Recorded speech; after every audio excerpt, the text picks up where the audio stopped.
আমরা চাই এমন একটি নারী তৈরি হোক, এমন একজন মা তৈরি হোক, এমন একজন বোন তৈরি হোক, যে তার নৈতিকতা দিয়ে, তার সততা দিয়ে, তার চারিত্রিক গুণাবলী দিয়ে তার সন্তানকে একটি আদর্শ কন্যা হিসাবে, আদর্শ পুত্র হিসাবে গড়ে তুলবেন।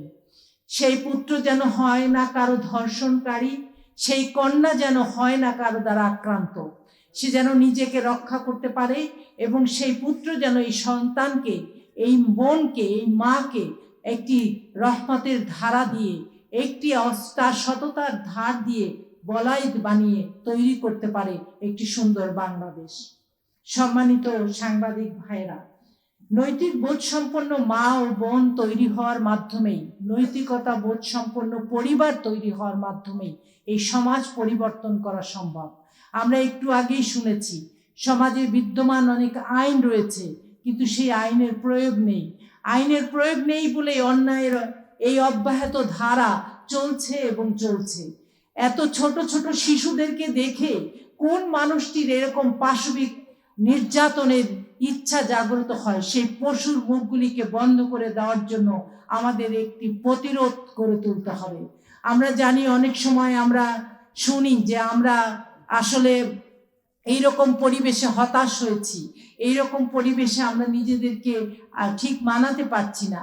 কিন্তু সেই সাথে সাথে বলতে চাই, এই সমাজকে আমাদের বাসযোগ্য করে গড়ে তুলতে হবে।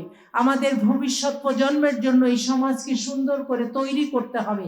আর সেই জন্য এই লড়াই অব্যাহত রাখতে হবে। এই লড়াইয়ে লড়তে হবে প্রত্যেকটি মাকে, এই লড়াইয়ে লড়তে হবে প্রত্যেকটি নারীকে এবং প্রত্যেকটি মেয়েকে। গড়ে তুলতে হবে একটি নারী বান্ধব সুন্দর পরিবেশ। এই ওমেন্স ডেতে, আজকের এই দিনে যে আমাদের প্রতিপাদ্য বিষয়, আমরা নারীর অধিকার রক্ষা করতে চাই, আর সেই জন্য নারী বান্ধব একটি পরিবেশ তৈরি করতে চাই, যেখানে একটি মা, একটি মেয়ে সম্মানিত হবে। আমরা জাস্টিস চাই, ন্যায় বিচার চাই, যেখানে আক্রান্ত কোনো মেয়ে যেন তার ন্যায় বিচার নিশ্চিত করতে পারে এই সমাজে, সেই রকম একটি পরিবেশ আমরা তৈরি করতে চাই। তাই দৃষ্টি আকর্ষণ করতে চাই এই দেশের শাসক বর্গের দিকে, যে আপনার কন্যা, আপনার মেয়ে এবং এই দেশের সকল শিশু সন্তান আপনারই সন্তান, তাদেরকে নিরাপত্তা দেওয়ার জন্য নিশ্চয়ই আপনি সোচ্চার হবেন।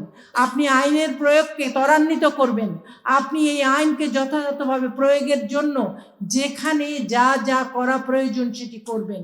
তাতে করে এই সমাজ সুন্দর হবে এবং নিরাপদ একটি আবাসস্থান তৈরি হতে পারবে।